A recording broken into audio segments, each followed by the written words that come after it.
আজকে news room সংলাপে স্বাগত জানাচ্ছি আমি ফখরুল ইসলাম। শুরুতে জানাবো গত 24 ঘন্টায় দেশ ও দেশের বাইরে ঘটে যাওয়া খবরাখবর শিরোনাম।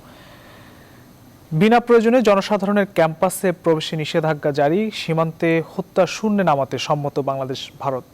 গ্রাহকের অজান্তে কল রেকর্ড সংগ্রহ বন্ধের নির্দেশ দিয়েছে হাইকোর্ট। গত 24 ঘন্টায় করোনা আক্রান্ত শনাক্ত 1488 জন, এই নিয়ে মোট আক্রান্ত ছাড়িয়েছে 3,62,000। বিশ্বে 3,36,00,000 ছাড়ালো করোনায় আক্রান্তের সংখ্যা, মৃত্যু ছাড়িয়েছে 10 লাখ। এসব খবর ও তার বিশ্লেষণ নিয়ে আলোচনা করতে আমাদের সঙ্গে অতিথিরা যুক্ত হয়েছেন। শুরুতে তাদের সঙ্গে পরিচয় করে দিতে চাই। আমাদের সঙ্গে যুক্ত আছেন রেজওয়ানুল হক রাজা, বার্তা প্রধান মাছরাঙা টেলিভিশন, এবং আমাদের সঙ্গে যুক্ত আছেন সৈয়দ ইশতিয়াক রেজা, প্রধান সম্পাদক গাজী টেলিভিশন এবং সারা বাংলা .net। আপনাদের দুজনকে স্বাগত জানাচ্ছি। এবং আমাদের সঙ্গে পর্যায়ক্রমে যুক্ত হবেন যুক্তরাষ্ট্র থেকে Abu Taher, CEO, time television যুক্তরাষ্ট্র। আমরা আলোচনা শুরু করার আগে আজ প্রকাশিত বেশ কয়েকটি পত্রিকা আমার হাতে রয়েছে, সেগুলোর প্রধান প্রধান শিরোনামগুলো একটু জানিয়ে দিতে চাই। বাংলাদেশ প্রতিদিন আজ প্রধান শিরোনাম করেছে নকল মাস্কের কারবারি রাজ্জাক রিমান্ডে, কেন্দ্রীয় ঔষধাগারের 6 কর্মকর্তা মামলার আসামি। মোট 7 জনকে আসামি করা হয়েছে। আমরা জানি যে গত মার্চে আসলে বেশ কয়েকটি 10টি হাসপাতালে প্রায় 20,000-এর মতো মাস্ক সরবরাহ করেছিল কেন্দ্রীয় ঔষধাগারের মাধ্যমে জিএমআই, এবং তার যিনি প্রতিষ্ঠাতা মালিক তাকে আজ গ্রেপ্তার করে রিমান্ডে নেওয়া হয়েছে। এটি নিয়ে প্রধান শিরোনাম করেছে বাংলাদেশ প্রতিদিন। বন্ধ হচ্ছে অবৈধ হাসপাতাল ক্লিনিক, 2,000 হাসপাতাল ক্লিনিক ডায়াগনস্টিক সেন্টার অবৈধ, 13,000 হাসপাতাল লাইসেন্স নবায়নের আবেদন করেছে। এটি ছিল আরও একটি শিরোনাম। এবং কোভিড সংকট মোকাবেলায় প্রয়োজন সমন্বিত রোডম্যাপ, জাতিসংঘের 6 প্রস্তাবনা প্রধানমন্ত্রীর। এবং রিফাত হত্যা মামলার রায় আজ, 10 আসামির রায় দেওয়া হবে। এর মধ্যে আমরা জানি যে 8 জন কারাগারে রয়েছে। এই ছিল বাংলাদেশ প্রতিদিনের প্রধান শিরোনাম। এরপর কালের কণ্ঠ আজ শিরোনাম করেছে অ্যান্টিজেন টেস্টের নাগাল পেতে বহু সমীকরণ, সরকারের অনুমোদনের পর 10 দিন পার, এখনও কিটের দেখা নেই, আরও কমপক্ষে 10 থেকে 15 দিন অপেক্ষা থাকতে হচ্ছে অ্যান্টিজেন টেস্ট চালু হতে। এ ছিল মোটামুটি প্রধান শিরোনাম কালের কণ্ঠের। এরপর তারা শিরোনাম করেছে দেশের ট্রায়াল ও উৎপাদনের সম্ভাবনা আরও জোরালো ভারতীয় ভ্যাকসিন নিয়ে এটি আরেকটি শিরোনাম। শেখ হাসিনার নেতৃত্বে সাফল্যের ধারায় জনপ্রশাসন, এটি একটি শিরোনাম ছিল। কৃষি জমিতে শিল্প কারখানা করা যাবে না, একনেকে প্রধানমন্ত্রী। এ ছিল কালের কণ্ঠের প্রধান শিরোনাম। এরপর আমার হাতে আছে ডেইলি সান আজ শিরোনাম করেছে JCC meeting held, Dhaka Delhi agree on signing Teesta water sharing deal. তিস্তার পানি নিয়ে আরও একটি তারা শিরোনাম করেছে। জেসিসি মিটিংয়ে তারা বেশ কিছু বিষয় নিয়ে আলোচনা হয়েছে, সীমান্ত হত্যা, তিস্তার পানি বিষয়, পেঁয়াজ ইস্যু, নানান বিষয় নিয়ে আলোচনা হয়েছে। আমরা এসব বিষয় নিয়ে আলোচনা করব। আমাদের সঙ্গে অতিথিরা যুক্ত হয়েছেন। ইতিমধ্যে আমাদের সঙ্গে যুক্ত হয়েছেন আবু তাহের, যুক্তরাষ্ট্র থেকে, সিইও টাইম টেলিভিশন যুক্তরাষ্ট্র। আপনাকে স্বাগত জানাচ্ছি। আমরা আলোচনায় ফিরতে চাই। আমাদের সঙ্গে আছেন রেজওয়ানুল হক রাজা। আপনাকে দিয়ে শুরু করি। সারা দেশে কলেজগুলোতে বহিরাগত প্রবেশে নিষেধাজ্ঞা জারি করা হয়েছে। এমসি কলেজের ঘটনা, যে গণধর্ষণের ঘটনার পর আসলে এমন সিদ্ধান্ত নেওয়া হয়েছে।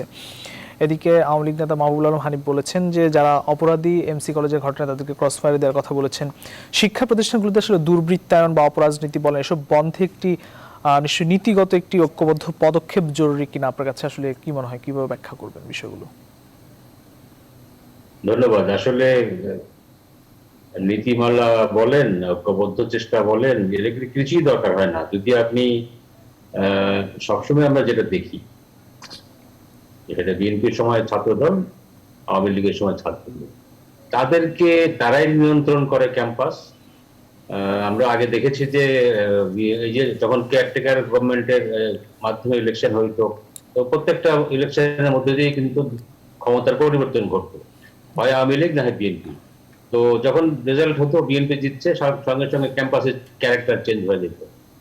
যারা এতদিন দখল করেছিল তারা নীরবে ক্যাম্পাস ছেড়ে চলে যেত এবং বিজয়ী দল ক্যাম্পাস দখল করত। এইভাবে দিন কিন্তু দীর্ঘদিন চলেছে।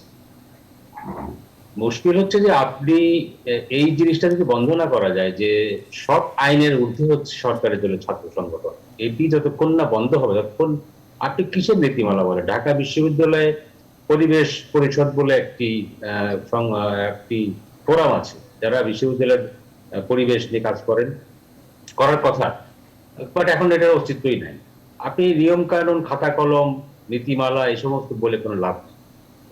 দেখতে হবে যে ক্যাম্পাসে ছাত্র সরকারি দলের ছাত্র সংগঠন কোনো আনডিউ অ্যাডভান্টেজ দিচ্ছে কিনা। যেমন ধরেন এইখানে দেখলাম আমরা এখন দেখলাম যে এমসি কলেজের হোস্টেলে থাকতো কিছু ছাত্র, আর হোস্টেল সুপারের যে বাংলো সেটি দখল করে রেখেছিল ছাত্র নেতারা। তো এইটা কিভাবে সম্ভব?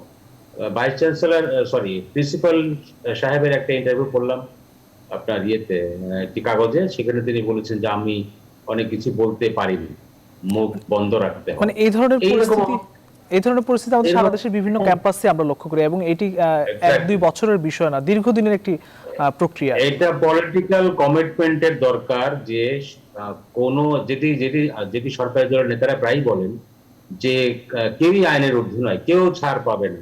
একটা কথা খুব বেশি বেশি শুনবি আর কি, খুব ঘন ঘন শুনি। সেটার আসলে বাস্তবায়নটা যদি হয় তাহলে আর কোনো কিছুরই প্রয়োজন হবে না, সব ঠিক হয়ে যাবে।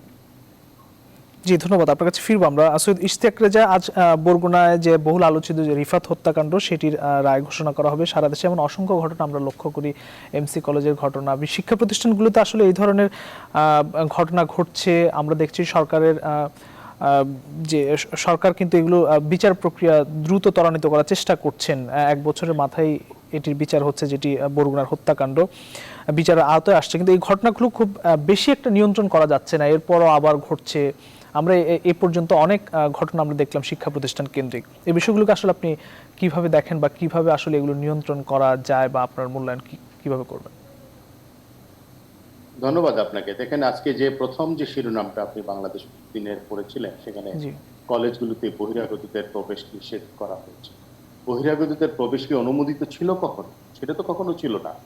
সুতরাং এখানে আমরা এক ধরনের প্রতিক্রিয়াধর্মী সিদ্ধান্ত নেই, যেটাকে বলে রিয়েক্টিভ ফ্যাশনে কাজ করা, প্রোঅ্যাক্টিভ না হয়, আগে থেকে সিদ্ধান্ত নিয়ে, আগে থেকে অঙ্গীকারবদ্ধ হয়ে যে আমরা কলেজ ক্যাম্পাস বলেন, বিশ্ববিদ্যালয় ক্যাম্পাস বলেন, এগুলোকে সন্ত্রাস মুক্ত রাখবো, বহিরাগত মুক্ত রাখবো ইত্যাদি প্রচেষ্টাগুলো, সেগুলো কিন্তু নেওয়া হয় না।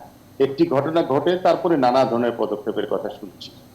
আজকে এমসি কলেজে যেটি ঘটেছে, যেটি রেজওয়ান হক বলছিলেন যে বন্ধ ক্যাম্পাসে তারা থাকতো, বন্ধ ক্যাম্পাস আবার বন্ধের নির্দেশ দেওয়া হলো, এবং সেখানে তারা একটি বাড়ি দখল করেছিল, বাংলো, হোস্টেল সুপারের বাংলোটি তারা দখল করেছিল, এবং তাদের মধ্যে একজন মাত্র ছাত্র, বাকি সবাই বহিরাগত। একটা কথা আপনাকে বলি, যে রায়টি আজকে হতে যাচ্ছে বরগুনার ঘটনা, সেটির প্রত্যাশায় আমরা আছি, এবং আমরা মনে করি যে একটা প্রত্যাশিত রায় আসবে, এবং সেখানে বিচারক নিশ্চয়ই সবকিছু খুব ঘনপুঙ্খ বিশ্লেষণ করে এবং বাদী বিবাদীর পক্ষে যুক্তিতর্ক শুনে একটি রায় দিবেন। কিন্তু এটা একটা লম্বা প্রসেস, এটা উচ্চ আদালত পর্যন্ত যাবে। কিন্তু যে ঘটনাটি ঘটেছিল আমাদের মনে আছে নিশ্চয়ই, যে কলেজ ক্যাম্পাসের মধ্যে এমনভাবে প্রকাশ্যে খুন করা, কুপিয়ে কুপিয়ে যতক্ষণ পর্যন্ত না সে মারা গেছেন, এক ভয়ঙ্কর দৃশ্য, এবং কেউ এগিয়ে আসেনি। মেয়েটি একা গিয়েছিল, যেহেতু তার স্বামী সে, এবং এখন হয়তো নানা ধরনের কেমিস্ট্রি আমরা শুনতে পাচ্ছি, সেটি অন্য কথা, কিন্তু কেউ এগিয়ে আসে না। এই যে কেউ এগিয়ে আসে না, এবং সেখানে যে তাদের দাপটের কাছে যে সকলে অসহায়, সেটা ছাত্রলীগ হোক, ছাত্রদল হোক, কিংবা অন্য কোনো প্রভাবশালী মহল। এমসি কলেজের কথা আমরা শুনছি, সেখানে নাকি বাইরে থেকে একটা শক্তি পুরো ক্যাম্পাস নিয়ন্ত্রণ করে। তাহলে ক্যাম্পাস যদি নিয়ন্ত্রিত হয় বাইরের শক্তির দ্বারা, এবং সেই শক্তি যদি ছাত্র রাজনীতিকে প্রভাবিত করে, এবং সরকারি ছাত্র সংগঠন যদি তাদের ক্রিয়ান্বয়ে হয়ে কাজ করে, তাহলে এই ছাত্র রাজনীতি আমাদের আসলে কি উপকারে আসছে, সেটা নিয়ে কিন্তু চিন্তা করার ব্যাপার আছে। আমরা আসলে যেটা দেখতে পাচ্ছি বহুদিন থেকে, বাংলাদেশের সরকারি কলেজগুলো, পাবলিক বিশ্ববিদ্যালয়গুলোর পরিবেশ ভালো নয়। আমরা তো আবরার হত্যাকাণ্ড নিশ্চয়ই ভুলে যাই। বুয়েটের মতন একটি মেধাবীদের ক্যাম্পাস, আমি অন্যদের কম মেধাবী বলছি না, কিন্তু বাংলাদেশের সেরা ছাত্রছাত্রীরা সেখানে ভর্তি হয়। সেখানে যে ঘটনা ঘটেছে, সেখানেও কিন্তু আমরা দেখেছি যে যেটা বলেছিলেন, যেটি এমসি কলেজের প্রিন্সিপাল বললেন, বুয়েটেও আমরা দেখলাম যে ছাত্র নির্দেশনা কেন্দ্রের পরিচালক বলছেন যে তারা অসহায়। কেন অসহায় হবে তারা? একদিকে হলো পদের লোভে তারা এই পদগুলোতে আসতে চান, সেজন্য নানা ধরনের তদবির করেন, প্রিন্সিপাল হতে চান, কেউ ভিসি হতে চান, কেউ এটা হতে চান।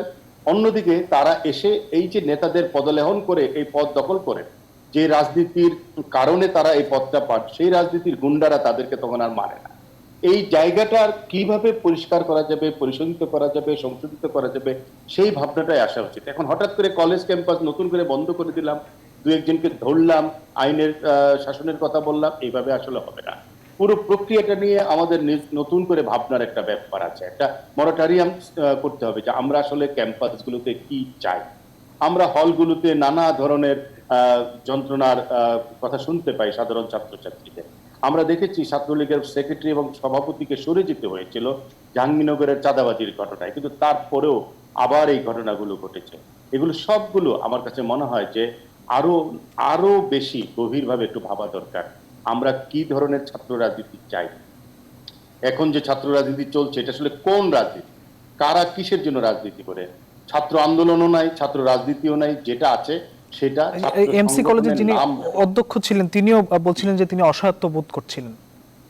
হ্যাঁ, তিনি অসহায়, কারণ তার উপরে চাপ আছে। তিনি বলেছেন তিনি মুখ খুলতে পারেন না, তার অবস্থাটা বোঝার চেষ্টা করেছেন। কিন্তু তিনিও কিন্তু এখানে এসছেন নানা ধরনের পদলেহন করে। এখন তিনি এসে বুঝতে পারছেন যে কাদেরকে আসলে শেষ পর্যন্ত তাকে তৈলমর্দন করে চলতে হয়। আবার ক্যাম্পাসটাকে নিয়ন্ত্রণ করছে কারা? আমরা কয়েকটি ছাত্রের নাম দেখেছি যারা ধর্ষণ করেছে, আরো অনেকের নাম শুনি, কিন্তু ক্যাম্পাস যে বাইরে থেকে কোনো কোনো ব্যক্তি নিয়ন্ত্রণ করছেন তাদের নামও তো আসছে। তাদের দাপটের কাছে সেখানে সাধারণ ছাত্রছাত্রীরা অসহায়, শিক্ষকরা অসহায়, প্রশাসনিক কর্মকর্তারা অসহায়। দেখেন এমসি কলেজের ঘটনায় ওই ধর্ষকরা ঘটনা ঘটানোর পরে হলে অবস্থান করছিল, কিন্তু পুলিশ প্রবেশের অনুমতি পায়। কেন পায় নাই? তখন আপোষ সভার চেষ্টা চলেছে, যেন তাদের সাথে একটা আপোষ সভা চলে আসে। কারা এই আপোষ সভার প্রস্তাব দেয়, কোন শক্তি পিছন থেকে খেলে? আমার কাছে মনে হয় যে আমরা কখনো এই উত্তরগুলো পাই না, এবং পাই না বলেই একটার পর একটা ঘটনা ঘটে, নতুন আরেকটি ঘটনা ঘটা পর্যন্ত আমরা সরব আলোচনায় থাকি, নতুন কিছু ঘটবে আবার আমরা এটা ভুলে যাব। এইভাবেই চলছে কি? জি, অসংখ্য ধন্যবাদ। ফিরবো আপনার কাছে। আবু তাহের, আপনি যুক্তরাষ্ট্রে আছেন। কোভিড সংকট মোকাবেলায় প্রধানমন্ত্রী বেশ কিছু রোডম্যাপ দিয়েছেন এবং তিনি যে বিষয়টি বলেছেন যে সমন্বিত একটি রূপরেখা প্রণয়ন বা রোডম্যাপ প্রণয়নের আহ্বান জানিয়েছেন বিশ্ব নেতাদের। 6টি প্রস্তাবনা তিনি দিয়েছেন এবং সেটি আপনি এখন যেহেতু জাতিসংঘ অধিবেশন ভার্চুয়ালি চলছে, আপনি নিশ্চয়ই জানেন সেখানে কিভাবে আসলে আন্তর্জাতিক একটি সমন্বিত রূপরেখা প্রয়োজন, বিভিন্ন দেশগুলো আসলে কিভাবে বা আমেরিকা আসলে কিভাবে মোকাবেলা করছে বা কি ধরনের রূপরেখা হাতে নিচ্ছে, আপনার কাছে কি মনে হয়? Thank you. প্রথমে দুঃখ প্রকাশ করছি যে যখনই আপনাদের অনুষ্ঠানে আসি তখনই আমি আমার অফিসের দিকে যেতে থাকি এবং যাওয়ার পথে গাড়ি থামিয়ে তারপরে যোগদান করি। Sorry for inconvenience. আগে পৌঁছে যাবেন। দর্শক যারা আছেন তাদের কাছে দুঃখ প্রকাশ করছি, 3টার সময় আমি অফিসে যাই, তো রাস্তার মধ্যে পড়ে যাই এবং রাস্তায় থামিয়ে কথা বলতে হয়। খুবই খুশি লাগছে আজকে আমার দুই বন্ধুকে দেখে, আমাদের রেজা ভাই এবং ইশতিয়াক ভাই, দুজনকেই থ্যাংক ইউ দুজনকে। প্রধানমন্ত্রী শেখ হাসিনা যেটা বলেছেন, তিনি আমার দৃষ্টিতে অত্যন্ত সময় উপযোগী একটি জাতিসংঘের ভাষণ দিয়েছেন। জাতিসংঘের আসলে ব্যাপারটা হয়েছে যে আমরা এর আগে যতগুলো সংকট দেখেছি, অনেকগুলো সংকটই ছিল স্থানীয় সংকট, এই স্থানীয় সংকট বা দেশের সংকট। কিন্তু এখন যে ক্রাইসিসটা ফেস করছে পুরো বিশ্ব, তা হচ্ছে যে করোনা ক্রাইসিস, কোভিড-19, এবং এই ক্রাইসিস এটা এমন না যে বাংলাদেশের মধ্যে সীমাবদ্ধ, এটা এমন না যে এটা ভারতের মধ্যে সীমাবদ্ধ, এটা এমন না যে এটা হচ্ছে আপনি বিশ্বের সবচেয়ে ক্ষমতাশালী দেশ বলেন আর সবচেয়ে দরিদ্র দেশই বলেন, প্রত্যেক দেশ, প্রত্যেক জাতি তাদের অস্তিত্ব সংকটের মুখোমুখি হয়ে গিয়েছে এই ক্রাইসিসের কারণে। আমার মনে হয় আমার যে সাথে যে আমার দুই ফ্রেন্ড আছেন, তারাও তাদের জীবনের বা আমাদের জীবনের এটা আমার মনে হয় যে একটা স্মরণীয় ইতিহাস, যে এই ধরনের একটা পরিস্থিতির মুখোমুখি আমরা হয়েছি এবং আমরা ইতিহাসের সাক্ষী হয়ে থেকেছি। তো আমার মনে হয় যেটা যে প্রধানমন্ত্রী অত্যন্ত সময় উপযোগী একটি বক্তব্য দিয়েছেন জাতিসংঘ সাধারণ পরিষদের ভাষণে। এই সময়ে কোনো ব্যক্তিগতভাবে এই ক্রাইসিস যখন চলছে, বিশ্বের মানবতাকে যেটা সংকটে ফেলে দিয়েছে, সেই ক্রাইসিস কোনো দেশ এককভাবে মোকাবেলা করা মোটেই সম্ভব না। কারণ এক দেশে যদি ভাইরাস থাকে, ওই দেশের কোনো লোক যদি ভাইরাস নিয়ে অন্য দেশে যাত্রা করে, তাহলে ওই দেশে একজন লোক থেকে পুরো দেশও সংক্রমিত হতে পারে। তা আমার মনে হয় যে ব্যাপারটি একটা হলো যে দেশের মধ্যে নীতিমালা প্রণয়ন করা, যে how we can protect our country, how we can protect the nation এবং কমিউনিটি। যে নাম্বার ওয়ান হচ্ছে দেশ, এবং তারপরে ভাবতে হবে যে আমার দেশ শুধু বাঁচবে না, অন্য দেশের, এটা তেমন না যে উই আর আইসোলেটেড আমরা আছি, যে আমি খালি বেঁচে গেলে অন্যরা অন্যদের কিছু হলে এটা হবে না। এই যে বর্তমান যে ক্রাইসিস, এই ক্রাইসিসটি হচ্ছে ইউনিভার্সাল ক্রাইসিস, এবং এই ক্রাইসিসে পুরো মানব জাতিকে ঐক্যবদ্ধ হতে হবে, পুরো মানব জাতিকে সুনির্দিষ্ট নীতিমালার ভিত্তিতে কাজ করতে হবে। এখন আপনি যদি বলেন মাস্ক পরা, হাত ধোয়া, সোশ্যাল ডিস্টেন্স মেনটেন করা, this is the three issue everybody is talking, এটা খালি বাংলাদেশে করলে হবে না, অন্য জায়গায় করলে হবে না। জাতিসংঘের যে অধিবেশন, এই অধিবেশন যদিও ভার্চুয়াল হচ্ছে, but it is a rare opportunity, যে এই অপরচুনিটির মাধ্যমে সারা বিশ্বের কাছে আবেদন জানানো, সারা বিশ্বের কাছে মেসেজ পৌঁছানো যে এটা এককভাবে কোনো দেশ বা কোনো জাতি এটা মোকাবেলা করতে পারবে না, এটাকে মোকাবেলা করতে হলে সমন্বিত ঐক্যবদ্ধ কর্মসূচি এবং ঐক্যবদ্ধ প্রোগ্রাম প্রয়োজন, যেটা আমার মনে হয় যে প্রধানমন্ত্রী শেখ হাসিনা তিনি অত্যন্ত সময়োপযোগী একটি প্রস্তাবনা দিয়েছেন। জি, ধন্যবাদ। আমরা ফিরবো আপনার কাছে। রেজানুল হক রাজা, নকল মাস্ক সরবরাহের অভিযোগে দুদকে আজ জেএমআই এর মালিককে গ্রেপ্তার করে রিমান্ডে পাঠিয়েছে। শেষ পর্যন্ত বিচার নিশ্চয় হচ্ছে। আরো বেশ কয়েকটি প্রতিষ্ঠান রয়েছে এই ধরনের নকল মাস্ক সরবরাহের অভিযুক্ত, তাদের বিরুদ্ধে তদন্ত চলছে। এরকম আমরা দেখেছি করোনা রেজাল্ট জালিয়াতির মাস্টার মাইন্ড সাবরিনা শাহেদের বিচার কাজও চলছে, শাহেদের একটি মামলার রায় হয়েছে।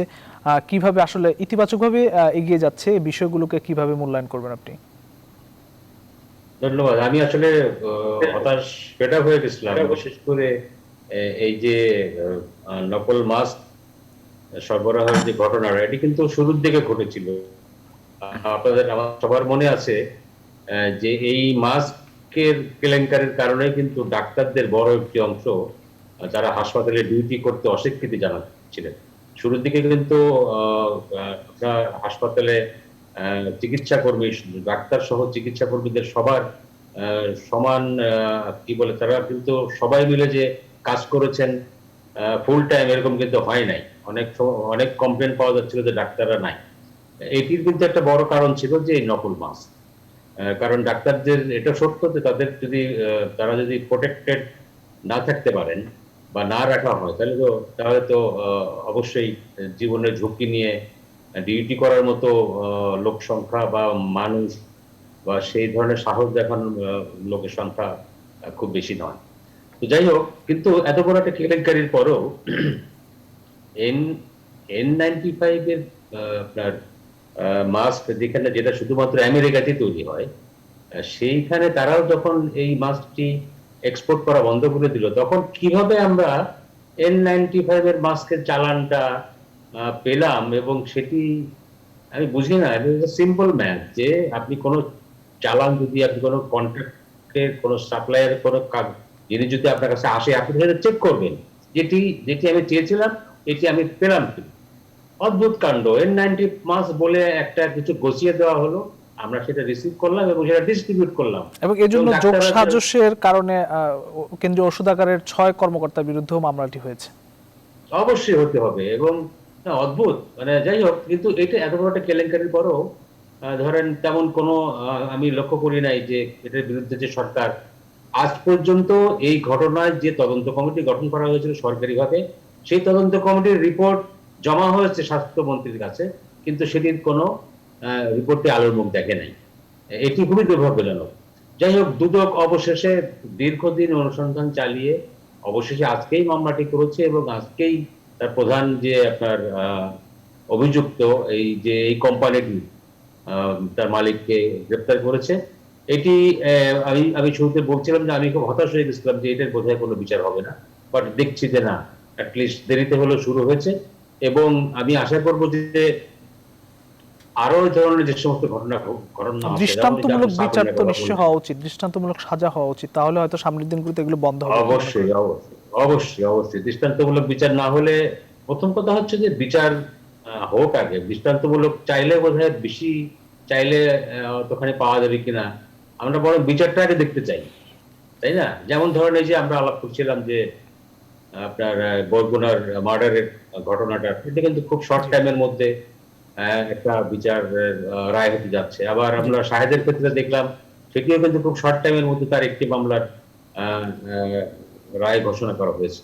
এই ধরনের কুইক অ্যাকশন যদি হয় বিচার ব্যবস্থায়, তাহলে কেবলমাত্র মানুষের আরো বেশি করে আস্থা ফিরে আসতে পারে জি এই অসংখ্য বিচার ব্যবস্থায়। জি অসংখ্য ধন্যবাদ। ফিরবো আপনার কাছে আরো একবার। সৈয়দ ইশতিয়াক রেজা, একদিকে করোনা, বন্যা এবং দ্রব্যমূল্যের ঊর্ধ্ব গতি বা মুখী এইসব বিষয়গুলো রয়েছে, চাল পেঁয়াজের দাম বেড়েছে, সংকট আছে, বলা যায় উভয় সংকট মোকাবেলা করতে হচ্ছে সরকারকে, হিমশিমও খেতে হচ্ছে, নিয়ন্ত্রণের একটা ব্যাপার থাকে। এইসব সংকটকে আসলে কিভাবে নিয়ন্ত্রণ করবে বা করছে আপনার কাছে মনে হচ্ছে, বা আপনি কিভাবে মূল্যায়ন করবেন? আজকে তো দেখলাম সরকার একটি সিদ্ধান্ত দিয়েছে, চালের মূল্য স্থির করে দিয়েছে সরকার, এবং সেটিও বেশ বড় একটি দামই স্থির করেছে। তারপরেও আমরা দেখতে চাই যে সরকারের স্থির করা দামের মধ্যে সরকার থাকতে পারছে। আসলে আমাদের বাজার ব্যবস্থাপনার মধ্যে নানা ধরনের ত্রুটি বিচ্যুতি আমরা অনেকদিন থেকে দেখতে পাচ্ছি, এবং সেখানে একটা তদারকির সমস্যা তৈরি হচ্ছে। চালের দাম, পেঁয়াজের দাম, এই বিষয়গুলো প্রায় সময় ঘটছে, এবং আমরা দেখছি যে এখানেও কিন্তু খুব অ্যাডহক বেসিসে, খুবই রিয়েক্টিভ ফ্যাশনে কিছু সিদ্ধান্ত নেওয়া হচ্ছে। যখনই কিছু ঘটছে তখন আমরা চিন্তা ভাবনা করছি যে আমরা কোথা থেকে ইম্পোর্ট করব, কোথা থেকে জোগাড় করবো, ইত্যাদি ইত্যাদি। গত বছর সেপ্টেম্বরে যখন পেঁয়াজের ঘটনাটা ঘটলো, আমরা দেখলাম 250 টাকা পর্যন্ত উঠে গেল, এবং তখনও বলা হয়েছে যে পেঁয়াজ ইম্পোর্ট করে আমরা মার্কেটটাকে ফ্ল্যাট করে দিই। আমার তো মার্কেটকে ভাসিয়ে দেওয়ার প্রয়োজন নেই, আমার দরকার ব্যবস্থাপনার জন্য এই সংকটটা তৈরি না হয়। এবং এখানে একটা ডেটার ব্যাপার আছে, কিন্তু উপাত্তের জায়গা আছে। আপনি দেখবেন এক একটা সংগঠন, সরকারি সংস্থা, বিভাগ এক এক রকমের তথ্য দিচ্ছে যে কোনো এইসব সংকটের পিছনে সিন্ডিকেটও আছে, কিন্তু যে পেঁয়াজ বা চাল, আমরা এর আগে গত বছর বা তার আগে বছর দেখলাম। সিন্ডিকেট কথাটা যে আমরা বলি, সিন্ডিকেট কথাটা যে আমরা বলছি, সেটা কি আসলে? সেটাও তো আইডেন্টিফাই হওয়া দরকার। সেটা কারা নিয়ন্ত্রণ করে? রাষ্ট্রের চাইতেও কি শক্তিশালী এই সিন্ডিকেট? সেটা নিশ্চয়ই না। তাহলে রাষ্ট্র তাদের সাথে পেরে ওঠে না কেন? এই জায়গাটা তো স্বচ্ছ হওয়া প্রয়োজন আছে। আমাদের পেঁয়াজের উৎপাদন কত, আমাদের অভ্যন্তরীণ চাহিদা কত, আমরা কত উৎপাদন করি, কত নষ্ট হয়, কত লাগবে, এবং আমাদেরকে কিন্তু একটা বিকল্প ব্যবস্থা চিন্তা করতে হবে। বারবার আমরা ভারতের উপরে নির্ভরশীল হচ্ছি, এবং ভারত আমাদেরকে পরপর দুবার কিন্তু বড় ধরনের শিক্ষা দিয়ে ছেড়েছে। সুতরাং আমাকে তো বিকল্প চিন্তা করতে হবে যে আমি অন্য কোন জায়গায় যাই, অথবা আমাকে ডোমেস্টিক ওয়েতে, আমাকে যেভাবে গরুতে, পশুতে, কোরবানির পশুতে আমরা সমৃদ্ধ হয়েছি সেইভাবে হবে কিনা, সেরকম একটা ন্যাশনাল প্ল্যানিং দরকার। অর্থাৎ আমি যেটা বলতে চাচ্ছি, আপনার ব্যবস্থাপনা যদি ঠিক থাকে, সংকট হলেও আপনি মোকাবেলা করতে পারবেন। চালের ক্ষেত্রে চিন্তা করেন আপনি, 30টি জেলা সব অনেক দিন ধরে বন্যার পানিতে ডুবে আছে, নতুন করে বন্যা দেখা দিয়েছে। ফলে আমরা জানি যে সব জায়গায় ফসলের সংকট তৈরি হয়েছে। এখানে এক ধরনের সংকট তৈরি হতে পারে, চালের দাম বাড়তে পারে। চালের দাম বাড়ার ক্ষেত্রে মিলারের সিন্ডিকেটটা থেকে দায়ী করে কেউ কেউ বলে যে না, এটা আসলে শেষ পর্যন্ত খুচরা পর্যায়ে গিয়ে ঘটে। আমার কথা হলো, সরকারের তো নানা ধরনের ব্যবস্থা ছিল। একসময় প্রাইস মনিটরিং ইনস্টিটিউট বলে সরকারের একটি সংস্থা ছিল, সেটা এখন নাই। টিসিবি দিয়ে বিকল্পভাবে সেটাকে ম্যানেজ করা যাচ্ছে না। তাহলে আপনার বাজার ব্যবস্থাপনার কি কোনো বৈজ্ঞানিক ভিত্তি, আপনি পদ্ধতি আপনি আনতে পারছেন না? এগুলি সবই কিন্তু ব্যবস্থাপনার জায়গা, এবং আমার কাছে মনে হয় যে কোথাও না কোথাও একটা অঙ্গীকারের অভাব। প্রধানমন্ত্রী একাই সবকিছু করবেন, বাকিরা তাহলে কি করবেন? এই জায়গাটা কিন্তু একটা প্রশ্ন করার ব্যাপার আছে। আমাদের মন্ত্রী আছে, সচিব আছে, আমলাতন্ত্রের বিশাল নেটওয়ার্ক আছে, তাহলে এই সংকটটা হয় কেন? তড়িঘড়ি করে কেন ব্যবস্থা নিতে হয়? পেঁয়াজ সংকট হতে পারে, ব্যবসায়ীরা আগে ইঙ্গিত দিয়েছিল, তখন কেন আমি ব্যবস্থা নিই নেই? চালের সংকট আমরা সকলেই বুঝতে পারছিলাম, এটার জন্য রকেট সায়েন্স বোঝার প্রয়োজন নাই। কারণ আপনার 31% এলাকা পানির তলে চলে গেছে, প্রলম্বিত বন্যা হচ্ছে, আমার আউশের টার্গেট কমে গেছে। সবকিছু মিলিয়ে তো আমরা বুঝতে পারছিলাম। সব ক্ষেত্রে কিন্তু বিভিন্ন ধরনের অপরাধ নিয়ন্ত্রণে সরকার যেভাবে ব্যবস্থা নিতে আমরা দেখছি, কিন্তু এই দীর্ঘদিন ধরে আমরা দেখছি যে দ্রব্যমূল্য নিয়ন্ত্রণে সে ধরনের ব্যবস্থা কি আপনার কাছে দেখছেন কিনা? আসলে না, আমি দেখছি। আমার কাছে মনে হচ্ছে যে আমরা এক ধরনের আত্মতুষ্টিতে আছি যে আমরা বাজার অর্থনীতি করছি, কিন্তু বাজার অর্থনীতি মানেই কিন্তু উন্মুক্ত অর্থনীতি নয়। কিন্তু অর্থাৎ আমি পুরো ছেড়ে দিলাম তা কিন্তু নয়। পৃথিবীর সেরা, যেখানে তাহের ভাই আছেন, বাজার অর্থনীতির সবচেয়ে বড় দেশ আমেরিকা, সেখানে হঠাৎ করে একটা পণ্যের মজুদ শুরু হয়ে যাবে অথবা দাম বেড়ে যাবে, এটা কোনোভাবে কোনো অর্থনীতি অনুমোদন করে। এবং সেখানে কিন্তু একটা স্ট্রং রেগুলেটরি ফাংশন আছে, এবং রেগুলেটরি ফাংশন মানে গলা টিপে ধরা নয়, আসলে এটা একটা ব্যবস্থাপনা। কেউ যাতে পরিস্থিতির সুযোগ না দিতে পারে সেটার যেমন একটা ব্যবস্থা থাকে, তেমনি বিকল্প পদ্ধতি, কিভাবে আমি বাজারের মধ্যে সরবরাহ ঠিক রাখবো, চাহিদা ঠিক রাখবো, এর একটা ক্যালকুলেশন করা হয়, পরিসংখ্যান করা হয়, সেইভাবেই ব্যবস্থা নেওয়া হয়। আমরা নানা ধরনের সিন্ডিকেট, যেটাকে আপনি বলছিলেন, আমি বলি সেটাকে যে প্রফিটিয়ারিং গ্রুপ, তাদের হাতে পুরোটা ছেড়ে রেখেছি। কেউ মিলার, কেউ সাপ্লায়ার, কেউ হলো মার্কেটে এক ধরনের বড় প্লেয়ার, যিনি প্লেয়ার তিনি আবার নিয়ন্ত্রক, সেটা হয়ে উঠছেন কিনা, তার ক্ষমতার সাথে যোগাযোগ, এই ধরনের নানা কিছু আছে। কিন্তু যিনি দেখা যায় বাজার নিয়ন্ত্রণ করছেন তিনিও তো সিদ্ধান্ত গ্রহণ প্রক্রিয়া আছেন। আপনি বাজার অর্থনীতিতে এটা এলাও করে না। যিনি মার্কেট প্লে করবেন তিনি কিন্তু রেগুলেটর হতে পারবেন না। আমার এখানে দেখা যাচ্ছে বড় বড় অনেক ব্যবসায়ী এমপি হয়ে বসে আছেন, সুতরাং তাদের নানা ধরনের এখানে কিন্তু কনফ্লিক্ট অফ ইন্টারেস্ট থাকে। তারা কোনো ধরনের বাজার নিয়ন্ত্রণ করছে কিনা, অর্থাৎ তাদের হয়ে কেউ করছে কিনা, এগুলো অনেকগুলো, অর্থাৎ পুরো ব্যবস্থাপনাটার মধ্যে একটা স্বচ্ছতা, জবাবদিহিতা, গণতন্ত্রায়ন প্রয়োজন। কিন্তু অন্যথায় আপনি ওই প্রত্যেকবার কিছু একটা হবে এবং আমরা কিছু লোকের বাজারে মার্কেটে লোক পাঠাবো, র্যাব পাঠাবো, ম্যাজিস্ট্রেট পাঠাবো, এইভাবে কিন্তু বাজার আসলে শেষ পর্যন্ত ব্যবস্থাপনার আওতায় আসে না। কিছু লোক দেখানো কর্মকাণ্ড হয়, মানুষের কোনো উপকার হয় না। একটি সুষ্ঠু ব্যবস্থাপনার মধ্যে দিয়ে ফিরবে আসলে বাজার ব্যবস্থাপনা। আবু তাহের, আপনার কাছে আসছে, যুক্তরাষ্ট্রের সামনে নির্বাচন, করোনা মোকাবেলা, আমরা জানি যে স্বাস্থ্যবিধি মানছে দেশটির যারা সাধারণ মানুষ রয়েছেন, তবে নির্বাচনে করোনার কোনো প্রভাব দেখছেন কিনা আপনি যদি বলেন। হ্যাঁ, নির্বাচনে করোনার যে প্রভাব এটা তো একেবারে সুস্পষ্ট। ব্যাপারটা হচ্ছে যে আগে গত যে নির্বাচনটি হয়েছিল সেই নির্বাচনে সবাই নির্বাচন কেন্দ্রে গিয়ে ভোট দিয়েছেন এবং নির্বাচনের রেজাল্ট ওই দিন রাত ধরেন 10টা-11টার মধ্যেই রেজাল্ট মোটামুটি পাওয়া যায় যে হু ইজ দ্য উইনার, যে নির্বাচনে যিনি প্রেসিডেন্ট পদে কে বিজয়ী হলেন, কে কার ভোটের অবস্থান কি, পার্সেন্টেজ কত। এবং আমরা রাত্রে 10টা-11টার মধ্যে, রাত 9টায় ভোট শেষ হয়, 11টার মধ্যেই মোটামুটি ভিক্টরি স্পিচ আমরা দেখতে পাই এবং যিনি পরাজিত হন তার বর্ণনা শুনতে পাই। কিন্তু এবছর করোনার কারণে যে বিষয়টি হচ্ছে তা হচ্ছে যে অ্যাবসেন্টি ব্যালট বা অনুপস্থিতি ব্যালট একটি কথা আছে, সেই বিষয়টি বেশি প্রাধান্য দিচ্ছেন অনেকেই ভোট কেন্দ্রে যেতে চাচ্ছেন না। এবং তারা অ্যাবসেন্টি ব্যালট যেটা, এটা যে কেউ ইলেকশন কমিশনে ফোন করলেই তাদেরকে মেইল করা হচ্ছে এবং এটা ফিল আপ করে আপনি জাস্ট পোস্ট বক্সে ড্রপ করবেন। ওইখানে আপনার কোনো স্ট্যাম্প লাগবে না, কিছুই লাগবে না। ইটস এ প্রি পোস্টপেড মানে যে ফর্ম, এই ফর্মটি জাস্ট আপনি ফিল আপ করে দিয়ে দেবেন। তো অনেকেই এবার যেটা করছেন যে অনেকেই এই সংক্রমণের আশঙ্কায় ইলেকশন কেন্দ্রে না যাওয়ার সিদ্ধান্ত নিয়েছেন এবং তারা ঘরে বসে অ্যাবসেন্টি ভোট হিসেবে ভোট দেবেন। প্রেসিডেন্ট ট্রাম্প কয়েকদিন আগে আপনারা শুনেছেন যে উনি বলেছেন যে এবারের যে নির্বাচনের রেজাল্ট এটা এমনও হতে পারে যে এটা আমাদের দেখতে হবে, দেরি হবে, এই অনেক কথা উনি বলেছেন, হ্যাঁ। সো আমার মনে হয় যে গণতন্ত্রের দেশে এই ধরনের কথা এর আগে আমরা কখনো শুনি নাই। ট্রাম্প আসলে জিনিসটা ম্যানিপুলেট করার চেষ্টা করছেন। বাট এইবার যে জিনিসটা হতে পারে সেটা হলো যে ইলেকশনের দিন যারা ভোট কেন্দ্রে গিয়ে ভোট দেবেন তাদেরটা একটা রেজাল্ট পাওয়া যাবে, কিন্তু ওই দিন রাতেই যে রেজাল্ট ফাইনাল হবে এটা আমার মনে হয় না। আমার মনে হয় যে ওই যে অ্যাবসেন্টি ভোট যেগুলো হবে ওইগুলা কাউন্ট শেষ না হওয়া পর্যন্ত এটা আমার মনে হয় যে ফাইনাল হবে না। এই জন্য যুক্তরাষ্ট্রের এবারের যে নির্বাচন, এই নির্বাচন হতে পারে একটি ব্যতিক্রমী নির্বাচন এবং এমনও হতে পারে যে এটা কোর্ট পর্যন্ত গড়াবে, অনেক প্রলং হবে। যেটা আমরা প্রতি বছর জানুয়ারির মধ্যে নতুন শপথ দেখি নতুন প্রেসিডেন্টের, এটাও দেরি হতে পারে। এবং শেষ পর্যন্ত এটা কোর্টে যদি যায়, সুপ্রিম কোর্টে, আপনি জানেন যে ট্রাম্প সুপ্রিম কোর্টের নতুন বিচারপতি তড়ি ঘড়ি করে উনি মনোনয়ন করছেন তার খুব পছন্দের একজন ব্যক্তি। এবং এটা যদি নির্বাচন এই জন্য এটা করা হচ্ছে যাতে যদি ইলেকশন নিয়ে কোনো ধরনের কোর্টের ব্যাপার করায় তাহলে উনি যাতে তার ফেভারে এটাকে ইউজ করতে পারেন।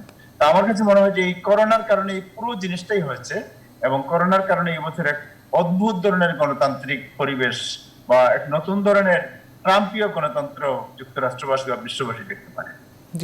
আমি তাহেরকে একটা প্রশ্ন জিজ্ঞেস করতে চাই। জি বলুন। জি তাহের, আমিও খুব খুশি যে আজকে বন্ধু তাহেরকে অনেকদিন পরে দেখলাম এবং একসঙ্গে আলোচনা করছি। এই সুযোগে একটা জিনিস জানতে চাই যে তাহের, বাংলাদেশি কমিউনিটির তো একটা বড় কমিউনিটি আছে আমেরিকাতে, স্পেশালি নিউ ইয়র্কে যেখানে আপনি থাকেন। আপনি যেভাবে বললেন অনেকখানি বোঝা গেল যে আপনার মতো বাংলাদেশের কমিউনিটির মধ্যে কোন অংশটা স্ট্রং, প্রো ট্রাম্প নাকি অ্যান্টি ট্রাম্প? ওকে, সো গতকালকে রাত্রে টাইম টেলিভিশন টক শো হয়েছিল। এই টক শোতে এটাই যে প্রো ট্রাম্প কারা বাংলাদেশি কমিউনিটিতে এবং ডেমোক্রেট কারা। Bangladeshi community in general almost 95% হচ্ছে আপনার ডেমোক্রেট এবং অ্যান্টি ট্রাম্প, কিন্তু 5% যারা ট্রাম্পকে সাপোর্ট করেন বাংলাদেশি, তাদের মধ্যে কিছু ব্যবসায়ী আছেন যারা বড় মোটামুটি সচ্ছল অবস্থার মধ্যে আছে। আর ইন জেনারেল কালকে যেটা সাংবাদিক এবং লেখক এবং হিন্দু বৌদ্ধ পরিষদ যুক্তরাষ্ট্র শাখার যিনি একজন নেতৃস্থানীয় ব্যক্তিত্ব জনাব শীতাংশু গুহ, তিনি গতকালকে যে একটা প্রশ্নের জবাবে বলেছেন যে মাইনরিটি সম্প্রদায় বা হিন্দু বা অন্য মাইনরিটি যারা আছে, বিশেষ করে হিন্দু সম্প্রদায়, তাদের ম্যাক্সিমাম তারা ট্রাম্পকে সাপোর্ট করে। জি জি জি, আমরা সাংবাদিক আমরা ফিরবো আপনার কাছে। রেজাউল হক রাজা, আমরা আমাদের সময় একদম শেষ পর্যায়ে আপনার কাছে একটু আসতে চাই একদম 1 মিনিটের জন্য। মঙ্গলবার আমরা দেখলাম ভারত বাংলাদেশ পররাষ্ট্রমন্ত্রী পর্যায়ে একটি বৈঠক হয়েছে। বাংলাদেশের পররাষ্ট্রমন্ত্রী তিস্তা যে পানির হিস্যা সেই বিষয়টি সমাধান চেয়েছেন, সীমান্ত হত্যা শূন্যে নামিয়ে আনার বিষয়ে একটি একমত হয়েছেন যে সেটি শূন্যে নামিয়ে আনবে, এবং পেঁয়াজ ইস্যু নিয়েও কথা হয়েছে, বিভিন্ন বিষয় নিয়ে কথা হয়েছে। এইসব বিষয়গুলো নিয়ে আলোচনা তো এই চলমান প্রক্রিয়ায় রয়েছে, কিন্তু সমাধানের পর্যায়ে আসলে আপনি কি দেখেন বা আপনার মূল্যায়ন জানতে চাই 1 মিনিটে। আমি দেখি যে এটা প্রতি বছর একটা রুটিন বৈঠক হয়, যেমন ওই যে বিডিআর এর BSF BDR BGB BS meeting হয় না, প্রতি বছরই হয়, আমরা বলে সীমান্ত বৈঠক। তাতে প্রতি বছরের সিদ্ধান্ত প্রস্তাব রেজুলেশন যাই বলেন, আমি তো খুব বেশি পার্থক্য দেখি। ওই যে শূন্যের কোটায় নামিয়ে আনা, সীমান্ত হত্যা শূন্যের কোটায় নামিয়ে আনা হবে, এইটা তো ছোটবেলা থেকে শুনছি, কিন্তু বাস্তবে তো তার কোনো প্রতিফলন দেখিনি। আর আজকে যেটা দেখলাম, 2 মন্ত্রী ফরেন মিনিস্টারের মধ্যে যে মিটিং হয়েছে, বলা হচ্ছে ন্যায্যতার ভিত্তিতে অভিন্ন নদীর, তিস্তা সহ অভিন্ন নদীর পানি বন্টনের ব্যাপারে 2 পক্ষ একমত হয়েছে। এটা তো নতুন একমত না, এই মত তো আমাদের বহুকাল থেকে আছে, কিন্তু সেই বাস্তবে কি দেখছি আমরা, তিস্তা বহুদিন ধরে ঝুলে আছে। এই তিস্তা নিয়ে তো কোনো ইতিবাচক কোনো আলোচনা, কোনো অগ্রগতি দেখি না। আমি আসলে এই সমস্ত বৈঠক থেকে একটু বেশি কিছু পাচ্ছি বা পেলাম, এরকম কিছু দেখতে পাইনি। খুবই রুটিন ওয়ার্ক বলে আমার কাছে মনে হয়। জি, অসংখ্য ধন্যবাদ সৈয়দ ইশতিয়াক রেজা। আপনার কাছে 1 মিনিটের জন্য আসতে চাই যে এই বৈঠকে আসলে ভারতের ভ্যাকসিনের ট্রায়াল উৎপাদন বাংলাদেশে এটি একটি কথা হয়েছে, এসব বিষয় নিয়ে আপনি আসলে বৈঠকটিকে কিভাবে মূল্যায়ন করেন, যেসব বিষয়গুলো নিয়ে এখনো চূড়ান্ত সিদ্ধান্তর পর্যায়ে আমরা যদিও দেখিনি, কিভাবে বলবেন? আমিও রেজাউল হকের সাথে একমত যে এগুলো আসলে রুটিন বৈঠক এবং একেবারে টিপিক্যাল ডিপ্লোম্যাটিক ল্যাঙ্গুয়েজে কিছু কথাবার্তা আমরা যেগুলো বাইরে আমরা শুনতে পাই, এবং সেগুলাই বলা হয় কিন্তু উভয় তরফে। তিস্তার কথাই যদি ধরেন, অনেকদিন থেকে বলা হচ্ছে, কিন্তু তিস্তা ভারতের অভ্যন্তরীণ রাজনীতির রসায়নে আমরা শেষ পর্যন্ত বঞ্চিতই থেকেছি, এবং এটা ভারতের ব্যর্থতা যে বাংলাদেশ এত উন্মুক্ত করে দিল তাদের জন্য। বাংলাদেশ বন্ধুত্বের এত বড় হাত বাড়িয়ে দেওয়ার পরেও তারা তাদের রাজনীতির সীমাবদ্ধতার কারণে এত বড় একটা সমস্যা জিয়ে রাখতে পেরেছে, জিয়ে রেখেছে, এবং বাংলাদেশের মনে এক ধরনের ব্যথা বেদনা দিয়ে চলেছে, এবং বাংলাদেশের পানি নদীগুলো শুকিয়ে যাচ্ছে ইত্যাদি, আমরা তো বলতেই পারি। ভ্যাকসিনের বিষয়টাও আমরা যদি দেখি, যে যেহেতু সেরাম ইনস্টিটিউট ভারতের এটি পৃথিবীর সবচেয়ে বড় ভ্যাকসিন উৎপাদনকারী প্রতিষ্ঠান, তারাও কিন্তু অপেক্ষা করতে হবে যতক্ষণ পর্যন্ত না অক্সফোর্ডের ভ্যাকসিনটি রেডি হচ্ছে, কারণ তারা সেটির উৎপাদন করবে ভারতে। সুতরাং আমাদেরও কিন্তু সেখানে অপেক্ষার পালাটা বড় হবে। প্রাইভেট সেক্টরে যে কর্পোরেশনের কথা বলা হচ্ছে, সেটিও কিন্তু একটা ভাবনার ব্যাপার আছে, যে শেষ পর্যন্ত এটার মূল্যর জায়গাটা কি হবে। প্রধানমন্ত্রী কিন্তু জাতিসংঘের সাধারণ অধিবেশনের যে ভাষণ দিয়েছেন, সেখানে তিনি বলেছেন ভ্যাকসিন হতে হবে সবার। আমি মনে করি যে এটাই হলো সবচেয়ে বড় রাষ্ট্রনায়কোচিত বক্তব্য, এবং সারা পৃথিবীতে তিনি যে গ্লোবাল লিডার সেই জায়গাটা তিনি ইনশিওর করেছেন। সুতরাং ওই জায়গা থেকেও আমরা ভ্যাকসিন উৎপাদন, ভ্যাকসিন পাওয়া, ভ্যাকসিন বিতরণ, অনেকগুলো ব্যাপার আছে কিন্তু, এবং ভারত বাংলাদেশ সম্পর্কের ক্ষেত্রে ভ্যাকসিন ডেফিনেটলি একটা ইস্যু।